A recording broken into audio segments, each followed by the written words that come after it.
Oke, assalamualaikum warahmatullahi wabarakatuh. Selamat pagi anak-anak.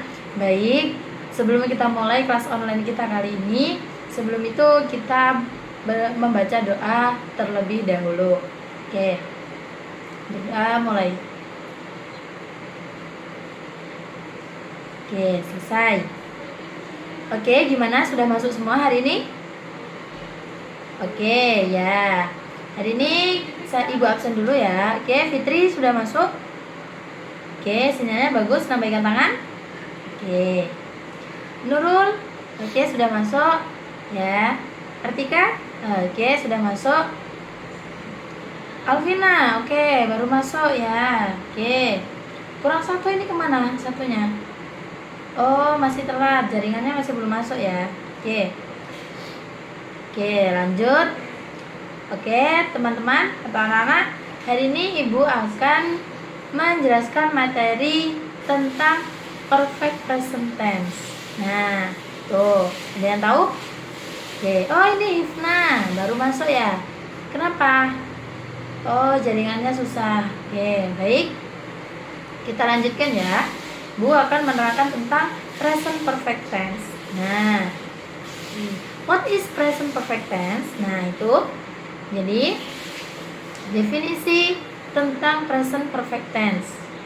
Present perfect tense is used to describe experience in life, action that happened at an unspecific time, action that start in the past and continue until now, action that have finished but still affect the present. Nah, ini lebih mudahnya pengertian dari present perfect tense yaitu bentuk kalimat yang digunakan untuk menyatakan suatu tindakan atau peristiwa yang sudah terjadi di masa lampau. Jadi peristiwanya itu sudah terjadi.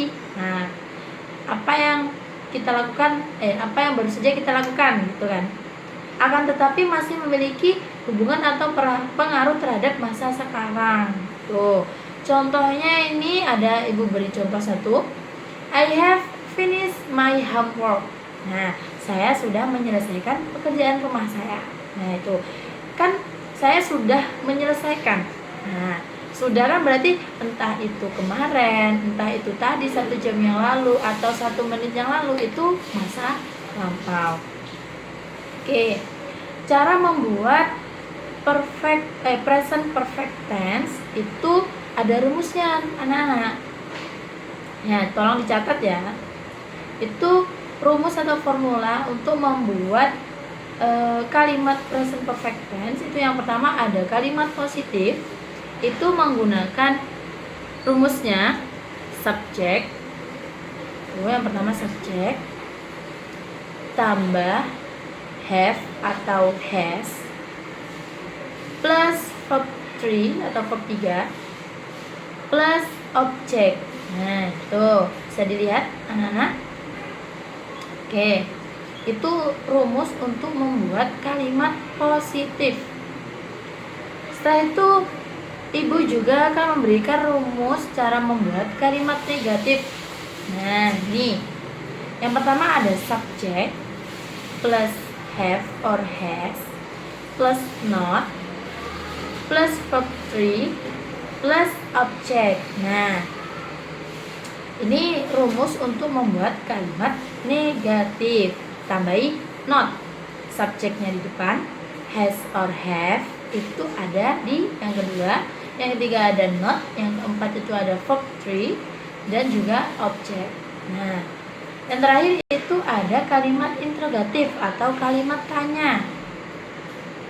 Kalau kalimat positif dan negatif itu subjeknya ada di depan, ya, subjeknya ada di depan. Untuk kalimat interrogatif atau kalimat tanya itu subjeknya di setelah have atau has. Jadi have or has-nya itu di depan. Setelah itu plus subject plus verb 3 plus object. Sama dikasih tanda tanya ya, jangan lupa. Jadi bedanya membuat kalimat positif sama negatif itu subjeknya dulu. Setelah itu have atau has. Kalau kalimat positif berarti langsung verb 3 atau verb 3. Kalau kalimat negatif itu ditambahin not, ya. Setelah itu baru verb 3.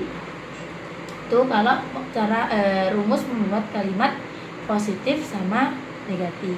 Nah, kalau integratifnya tadi kan Ibu sudah bilang ya, subjeknya itu nomor 2. Jadi has or have-nya terlebih dahulu, plus subject, plus verb 3, plus object. Oke, bisa dicatat kan anak? Oke, Ibu kasih waktu 2 menit untuk mencatat ya. Jangan lupa bawa buku tulis. Walaupun kita online class atau kelas online, kita tetap harus mencatat di buku tulis ya anak-anak. Oke, sudah? Oke, langsung saja kita menuju ke contohnya. Nah, ini contohnya kalimat positif. Tuh ada I have finished my homework. Jadi I itu subjek, have or has, terus verb 3-nya. Nah, di sini ada verb 3-nya finish. Nah, itu verb 3-nya finish gitu. My homework. Jadi saya sudah menyelesaikan PR saya. Itu untuk kalimat positif. Nah, lanjut untuk contoh kalimat negatif itu ada I sebagai subjek, have or has, plus not, plus verb 3, plus object. Jadi di sini ditambahin not ya. I have not finished my homework. Itu saya belum menyelesaikan PR saya. Tuh.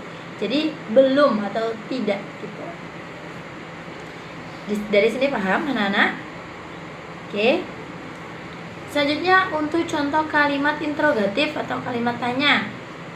Tuh. Tadi Ibu sudah bilang, tadi Ibu sudah beritahu rumusnya. Itu have-nya di depan baru subjek. Kalau positif sama negatif itu subjeknya dulu di depan. Setelah itu has or have-nya baru verb 3 terus objek gitu ya. Kalau interrogatif itu have or has-nya dulu di depan. Setelah itu subjek. Jadi di sini bisa dilihat have you finished your homework. Jadi apakah kamu sudah menyelesaikan PR? Itu have tuh, have or has. You have you finished your homework. Apakah kamu sudah menyelesaikan PR-mu? Oke, dari sini bisa dipahami. Oke. Ada yang ditanyakan? Oke, ditampung nanti ya. Oh, ini Nurul mau tanya. Untuk penggunaan has atau have-nya itu di bagian mana ya, Miss? Oke, pertanyaan yang sangat bagus. Jadi, nanti di slide setelahnya akan saya terangkan bagaimana cara menggunakan have atau has. Tuh. Kita close setel, Pak. Oke. Jadi, untuk penggunaan has or have itu di sini. Penggunaan has or have. Nah, have or has bisa juga has. Itu yang pertama, gunakan have untuk subjek jamak atau lebih dari satu. Dan has untuk subjek tunggal orang ketiga. Contohnya, tuh setelah itu untuk she, he, it ya. Saya itu selalu menggunakan kata kerja bentuk ketiga. Untuk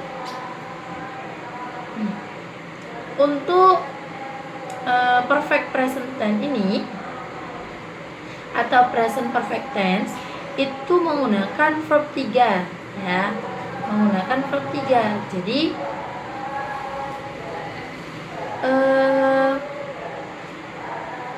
sebentar. Oke. Jadi untuk present perfect tense itu menggunakan verb 3. Nah, subjeknya itu ada yang have, itu ada but. Yang pertama I, you, we, they atau I, you, they, we. Itu menggunakan have. Bisa dilihat PPT-nya. Oke, bisa dicatat juga untuk penggunaan subjek atau have has-nya itu ketika subjeknya I berarti apa ya, Miss? Ketika subjeknya she itu berarti apa ya, Miss? Gitu. Bisa dicatat ya. Untuk I, you, we, they itu pakai have. Kalau she, he, it itu pakai has ya. Jadi kan has or have ya. Atau have or has. Itu have itu penggunaan subjeknya I, you, we, they. Kalau has-nya itu he, she, he, it. Oke, bisa dicatat terlebih dahulu. Oke, jadi dari sini paham ya. Jadi penggunaan has or have-nya itu, mohon maaf. Has or have-nya itu di mana saja? Tuh. Ini Ibu kasih contoh. Nih. Contoh tunggal. Sebentar ya.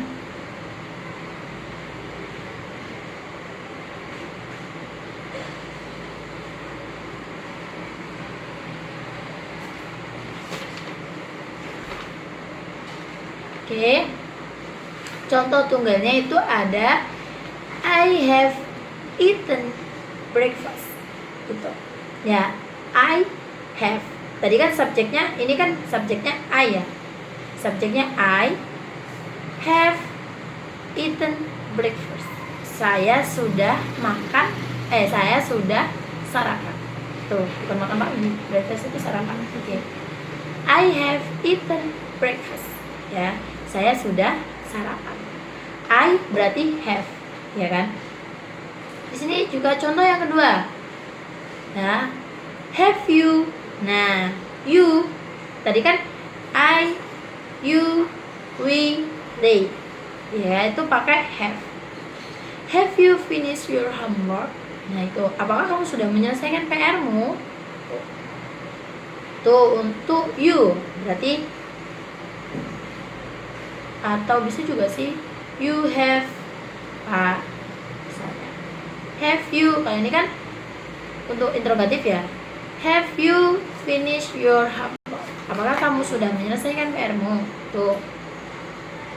Selanjutnya contoh jamaknya. Tuh ada he has finished he has finished his work. Dia laki-laki sudah menyelesaikan PR-nya. Dia laki-laki sudah menyelesaikan PR-nya. Tuh. Contohnya pakai she, he, it tadi ya. Ada juga contoh yang kedua itu she has cleaned her room. Ya.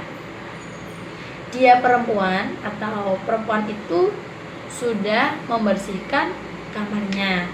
Nah, itu contoh kalau penggunaan I, you, we, they sama she, he, it. Dari sini ada yang ditanyakan?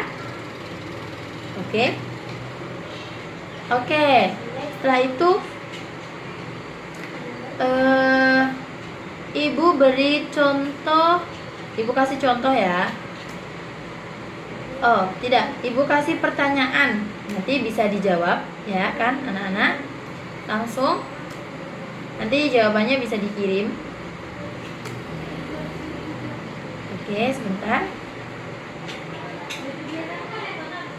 Belum. Oke. Contohnya misalnya Ya.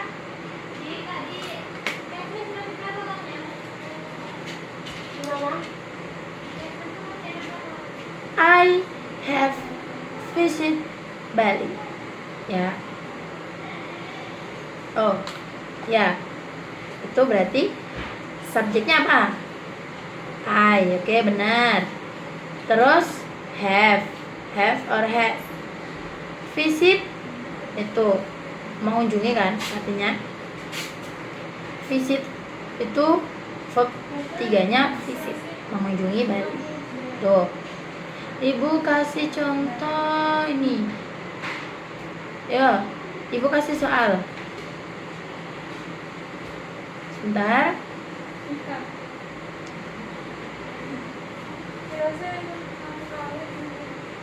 Nah, have you she titik-titik finish her homework. Tuh, subjeknya apa? She. Berarti has or have? Has, bener banget. Oke. Finished her homework. Jadi kalau she tadi apa? Pakai has. Oke. Terus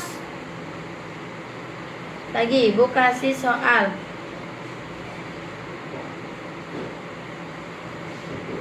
Ibu kasih soal. Nih.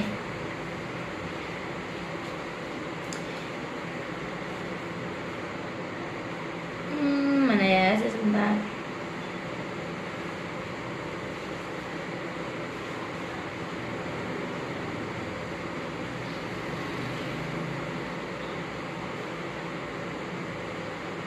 Titik-titik, you ever visit Bali?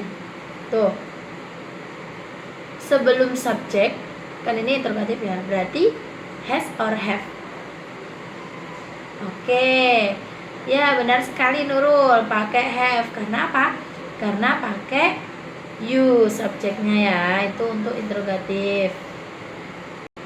Lagi